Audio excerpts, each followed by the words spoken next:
Let us see topic 2.6.3, combination of errors of chapter 2. While performing an experiment, we take several measurements in which we may have some error. So, the final result of the experiment will also have some error. We must know how to combine the errors for the final measurement of the experiment. See, when we do some experiment, we measure different physical quantities, and while measuring that different quantities, there will be some error. So, it's very obvious that the final result will also have some error. Now, sometimes we do addition of two physical quantity and we are finding the final physical quantity from the addition. We are doing subtraction, sometimes we are doing multiplication, sometimes we are doing division, and sometimes we are doing all of them and getting a final result. So the question is that if there is some error in the measurement of that basic physical quantities which are used in that experiment, what will be the final error in the final physical quantity? That is what we are going to learn in this topic, that is combination of error, how to combine errors in different situations like addition or subtraction, multiplication or division and so on. Here is one example. For example, while calculating density, which is rho is equal to m upon v of a substance, we divide mass by the volume. But the measured value of mass and volume may already have some error. So, there will be some error in the final result of density. We will learn how error combine in various mathematical operations. Here, before we go further, we need to understand this thing. The measured value of an physical quantity like A is represented by this equation. A is equal to A plus or minus delta A. See, mathematically, this equation appears like wrong, but this A that is in the left side is denoting the symbol of the quantity. It is the symbol of the quantity. And this A in the right side is denoting the true value of the physical quantity, and this delta A is denoting the absolute error in that physical quantity. So, let us say if I am taking length, so I will write that length is L is equal to 12.2 plus or minus zero point 0.1. This way I will write. So here the left side L is the symbol of length, 12.2 is the true value or the arithmetic mean value what we are using, and 0.1 will be the absolute error. Instead of that, I can also write in general L is equal to L plus or minus delta L. So here the left L is denoting the physical quantity, whereas this L is a variable used for the true value, and delta L is obviously the absolute error. This we can do with any of the physical quantities. So we will be writing all the physical quantities in this way. So let us go forward now. First we will see error in the sum or in the difference of quantities. Consider two physical quantities, let us say A and B, having measured values like A plus or minus delta A and B plus or minus delta B, as I said previously. We wish to find absolute error delta Z. Delta Z is the symbol for absolute error for the quantity Z, which is the sum of A and B. That means Z is sum of A and B. Means we are having a physical quantity Z which is addition of A and B, and as we have seen here, A is having absolute error delta A and B is having absolute error delta B. So the question is that in this case what will be the error in Z, that means what will be delta Z, that we need to find out. Let us see. Now this Z can be written as Z plus or minus delta Z. This A can be written as A plus or minus delta A. This B can be written as B plus or minus delta B. So you can simplify this right side and can write A plus B plus or minus delta A and plus or minus delta B. So obviously this Z and A plus B will be cancelled out because it is already given. Z is A plus B. So remaining is plus or minus delta Z is equal to plus or minus delta A plus or minus delta B. But when we are giving the error, we have to give always the maximum value of error. While considering error, you should not consider the minimum value. You should consider the maximum possible value. That is the basic definition of error. We always give the maximum possible value of error. No doubt while measurement, you have to try to reduce the error. Means while measurement, you should keep the error as minimum as possible. But when we display it, when we represent it, we should consider that what is the maximum possible error. So here, though it is plus or minus, but I will consider all of them as plus, and that's why the final result will be delta Z is equal to delta A plus delta B.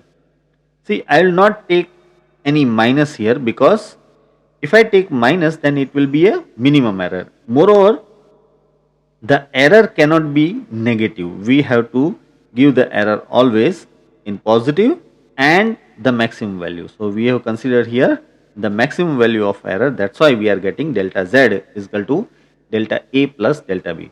So when two physical quantities are added, you can see their absolute errors are also added. Let's go further. The same way, if Z is a difference of A and B, we can write Z is equal to A minus B because it is a difference of A and B, so it is A minus B. Again here also at the place of Z we can put Z plus or minus delta Z. A can be written as A plus or minus delta A and B can be written as B plus or minus delta B. Here when we simplify the right side, we get A, we get minus B, we get plus or minus delta A, and this is minus and here is plus or minus. So obviously you will be thinking like writing of minus or plus. It is minus here and this is plus or minus, so you will wish to write minus or plus. But when you say minus or plus, it is the same plus or minus. You are saying minus or plus, that means plus or minus. So here we need not to maintain the sequence. Obviously in mathematics you have to maintain the sequence. When it is minus or plus, you have to write minus or plus. But here we are saying it is plus or minus, or you can say it is minus or plus. That's why here the sequence is not required to be maintained, and so here I have taken plus or minus delta B. Now this Z can be cancelled out with A minus B because it is already given Z is A minus B. So the remaining term is again plus or minus delta Z plus or minus delta A plus or minus delta B, but as I said, we will be considering the maximum value of error always, and so you can write delta Z is equal to delta A plus delta B. The interesting part is that in the basic equation it was Z is equal to A minus B, but in the error you are having delta Z is equal to delta A plus delta B. Mind well, here it is delta A plus delta B. Though here it was minus, still in the error the absolute error is added. So it is not like that when you subtract two physical quantity and when you get the result, the error will be also subtracted. No, error will be rather added.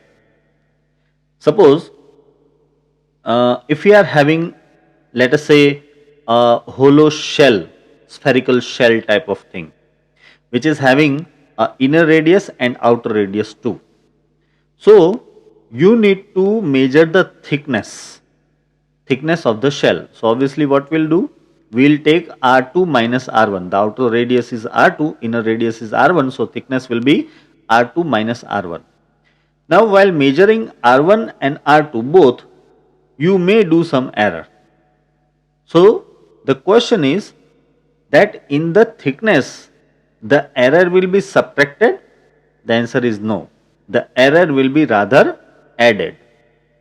Error will be rather added, though you are taking R2 minus R1, but the result will have delta R1 plus delta R2 as the absolute error.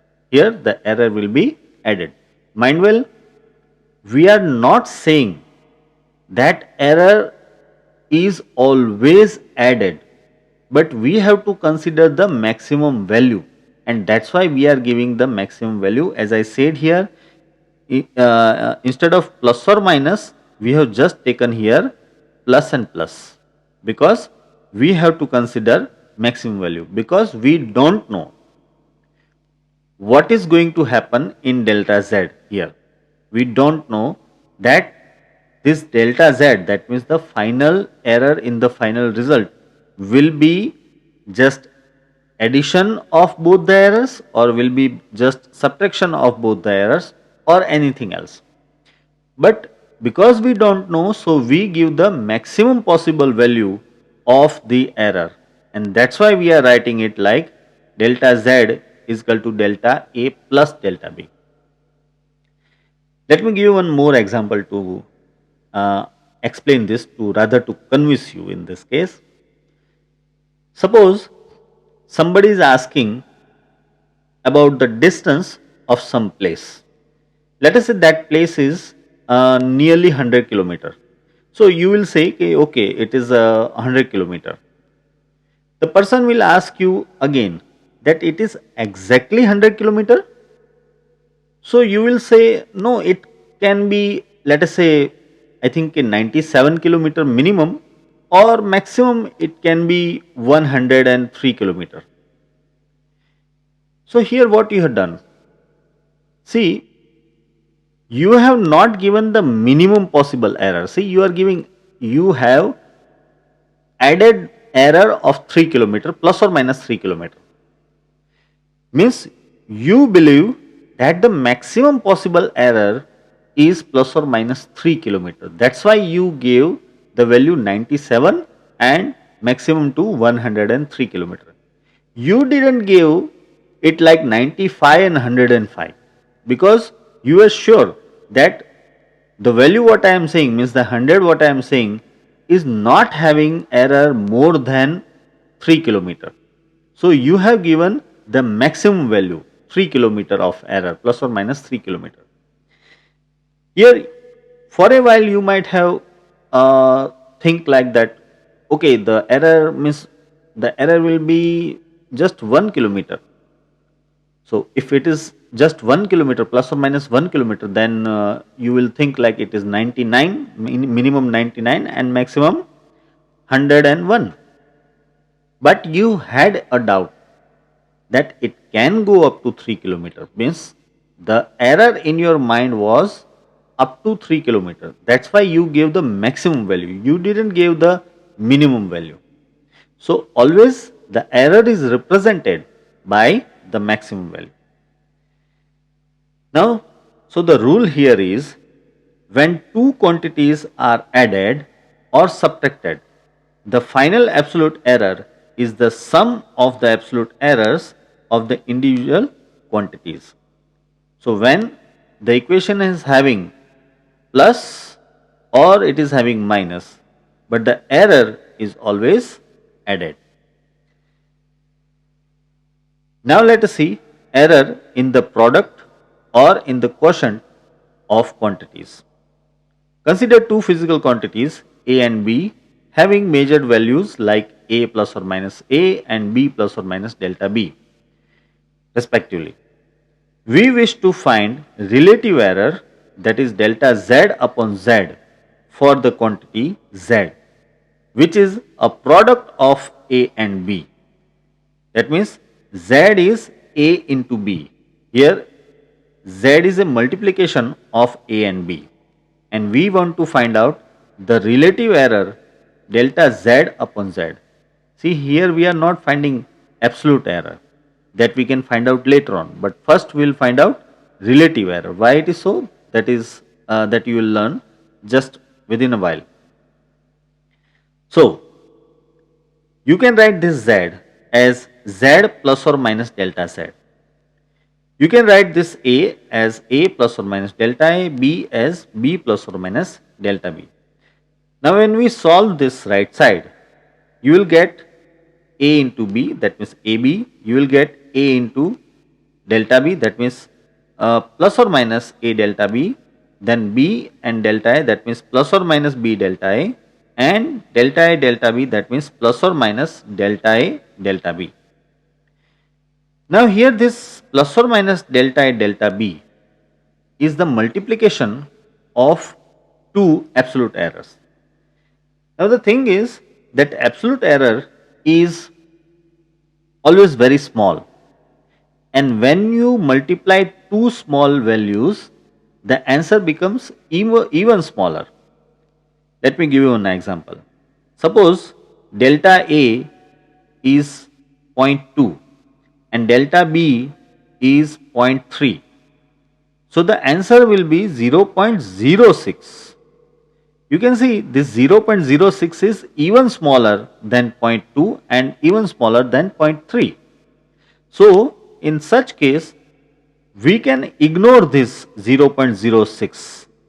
So this delta A into delta B will be nearly 0, and so we can just ignore it. See, the values of AB and values of A delta B, values of B delta A will be considerably large, but in comparison with that values, this value can be considered as almost 0. So that we are going to do that, we will take delta A into delta B nearly 0, and so the remaining term is now plus or minus delta Z plus or minus A delta B and plus or minus B delta A, because this Z is cancelled out with AB. You are having Z is equal to AB, so Z is cancelled out with AB and delta A delta B is considered to be 0. So the remaining term is this one, plus or minus delta Z is equal to plus or minus A delta B plus or minus B delta A.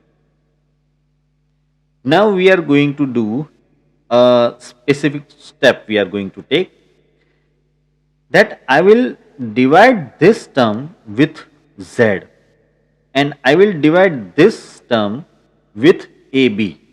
We can do, na? Because Z is AB.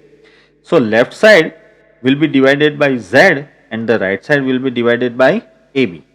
Let's see. Now dividing left side by Z and right side by AB, so you will get plus or minus delta Z upon Z plus or minus delta A upon A and plus or minus delta B upon B. Let's see it back. See, you are dividing this by Z, so that is okay, delta Z upon Z. You are dividing this with AB, so A will be cancelled out. When you divide this with AB, A will be cancelled out and remaining will be delta B upon B. When you divide this term with AB, B will be cancelled out and the remaining will be delta A upon delta A upon A. So that we have written here. The left side is delta Z upon Z, the right side is delta A upon A plus or minus delta B upon B. Again here we will omit this plus or minus because we have to consider the maximum relative error, and so we will take all of them as positive, and that's why delta Z upon Z is equal to delta A upon A plus delta B upon B. You can see This is addition of relative errors. Previously in addition and subtraction, there was addition of absolute error, but here it is addition of the relative error, and the answer is also in form of relative error. So suppose if you want delta z only, that means the absolute error of z, then you have to obviously go with this term. Delta z can be written as z into bracket delta a upon a plus delta b upon b. So in this type of case, means in case of multiplication, if you want to find out the absolute error, you have to go with this equation. Remember this equation, because that will be useful in numericals in future. Okay. The same way, if z is a quotient of a and b, that means if z is a divided by b, here it is, z is a divided by b. Obviously, you can write it like a into b raised to minus 1. It is divided by b, so a into b raised to minus 1. Then we need to find out what is the error in this z, means what is the relative error in z. Let us see. Here the left side can be written as z plus or minus delta z. The right side can be written as a plus or minus delta a, and b plus or minus delta b raised to minus 1, because b raised to minus 1 was there. So it is b plus or minus delta b raised to minus 1. Now here I am taking out a as common from the first bracket. If you pull out a as common from the first bracket, then here it will be remaining 1, and here it will be delta a upon a. Are you getting this? See, if you are not, then just do one thing, you multiply this term inside. So when you multiply this term inside, you will get here a, and when you multiply a here, then you will get just delta a, that means you will get this term. So what I have done, I have taken a as common from this equation, from this bracket. So we are getting a into bracket 1 plus or minus delta a upon a, and from this bracket I am going to take b as common. So when I pull out b, there is a power minus 1. So this will be b raised to minus 1. Now I divide this term with b, so it will remain just 1. I will divide this term with b, so it will remain delta b upon b, and raised to minus 1 is already there. Mind well, I have taken out b as common, but because it was a power minus 1, so we are putting here b raised to minus 1. Now there is an interesting thing what you can do for this particular term. 1 plus or minus delta b upon b raised to minus 1 can be solved by considering first two terms of binomial expansion, and so 1 plus or minus delta b upon b raised to minus 1 can be written as nearly 1 plus or minus delta b upon b. Now this is something new for you. So first you have to understand what we have done with this equation. We have used binomial expansion. See, as per binomial expansion, if x is very less than 1, and if we are having a term like 1 plus x raised to minus 1, then the answer of 1 plus x raised to minus 1 comes in an infinite series. The series is something like 1 minus nx plus something. But all other terms after the first two terms, this is first term and this is second term.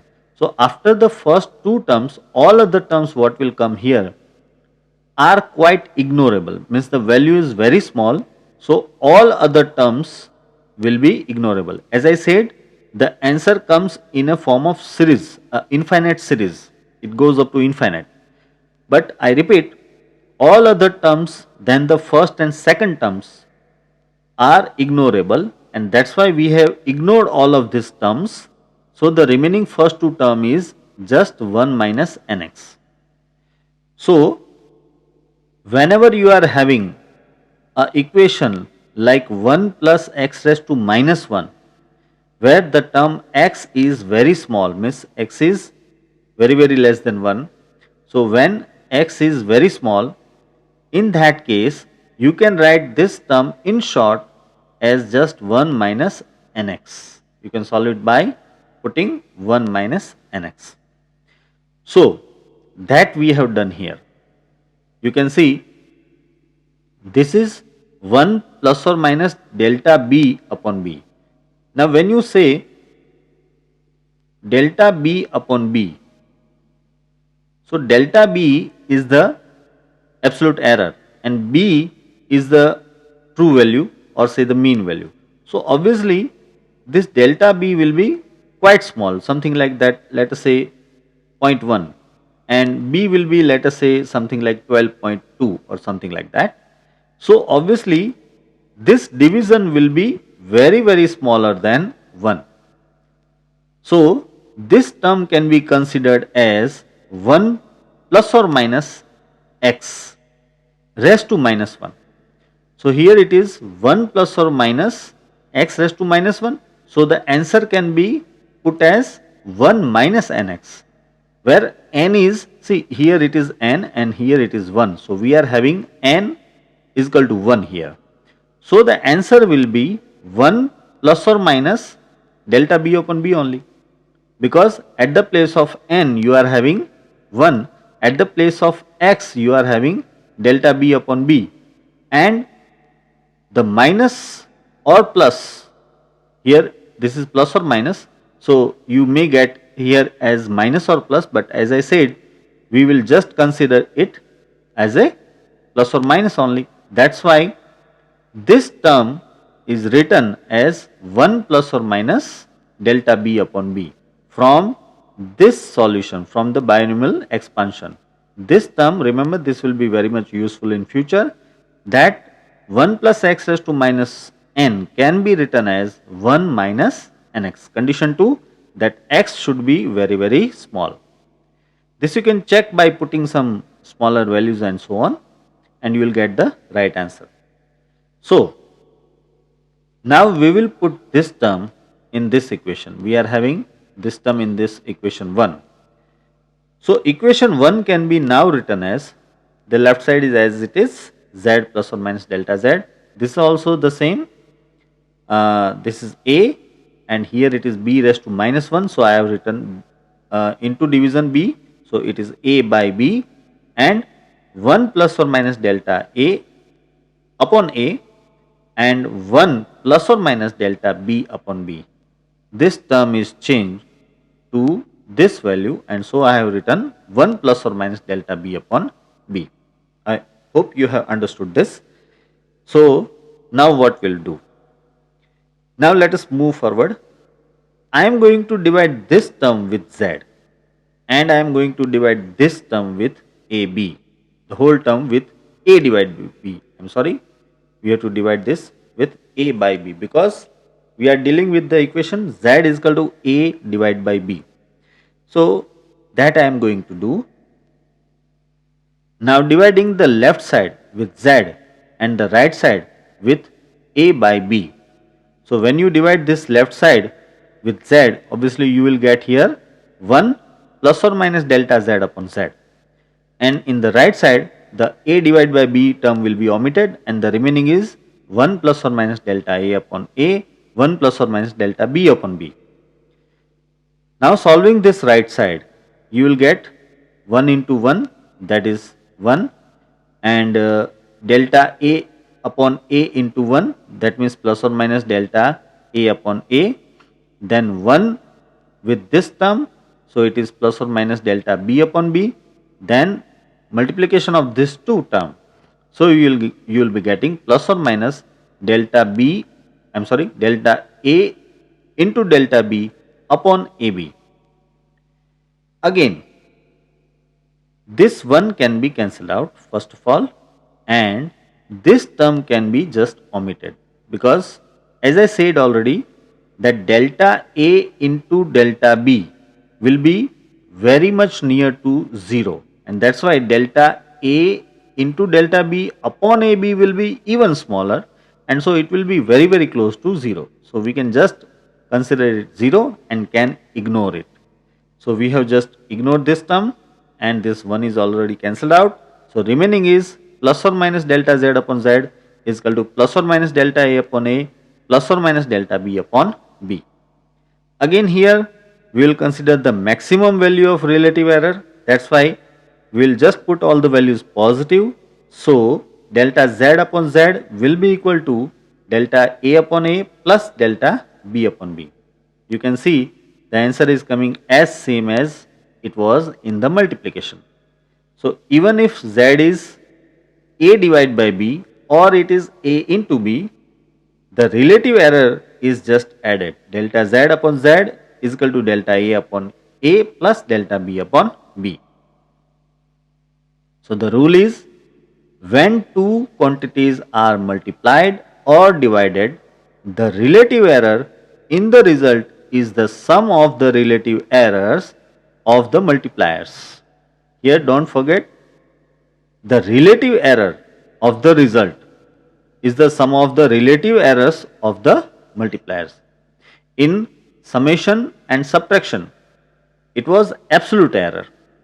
The absolute error of the result was the addition of absolute error of the physical quantities what were involved. Here it is relative error, addition of relative error. Okay. Now let us see the third case, error in case of measured quantity raised to a power.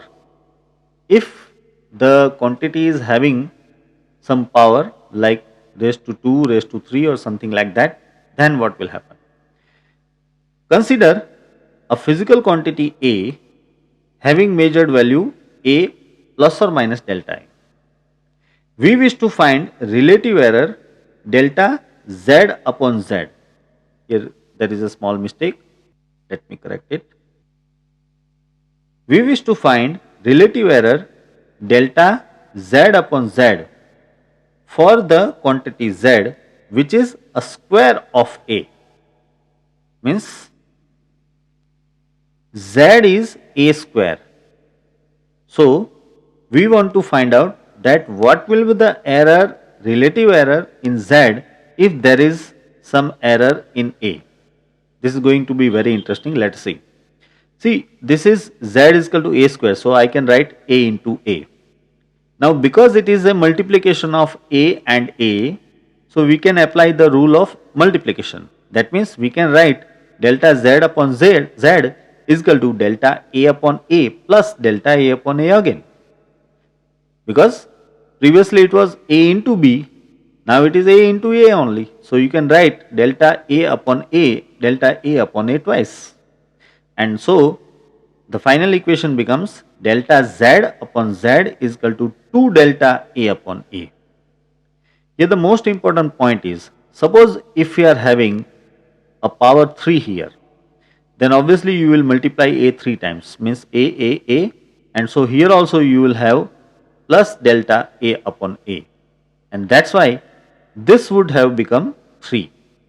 So you can see the power whatever is here is coming in multiple here. So the rule is, the relative error in a physical quantity raised to the power k is the k times the relative error of the individual quantity. Means if the power is k here, then the relative error is k times, here also will be k. So it will be k times the relative error of the individual quantity. So here you can understand one point. When you are having such type of equation, when it is having a raised to power, you have to be very careful in measurement of this term A, because suppose you are having error in A, let us say 0.1, then it will be just multiplied by 2. Means what? You have done error in measurement only one time, but the result will have error twice the time. For example, suppose you are measuring area of a square plate, and obviously the equation is L square. So you will measure the length first. Now while measuring the length, you have done an error in length, measurement of length, and let us say the relative error in the measurement of length, that means delta L upon L is, let's say, 0.1 only. But delta A upon A, that means the relative error in area, will be twice of 0.1. That means it will be 0.2. Means you have done the mistake, or you have done the error in the measurement of L, that is 0.1 only, but the result is getting 0.2. The same way, if we consider an example of volume of a cube, then volume is L cube. So in that case, delta V upon V will be 3 times delta L upon L. That means if delta L upon L is 0.1, then delta V upon V will become 0.3 directly. It will be 3 times. So you have to be very careful while doing measurement if the equation is having some raised to power and so on. Here the rule is the relative error in the physical quantity raised to the power k is k times the relative error of the individual quantity that we have explained. Now in general, see this equation.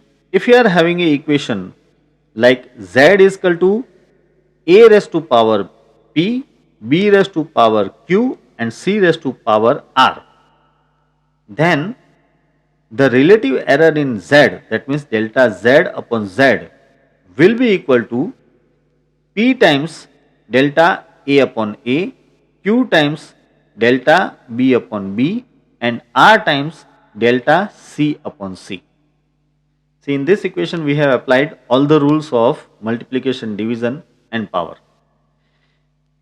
Because these are all the powers, that's why the power is in multiplication. Now you can see the power is in multiplication with the individual relative error.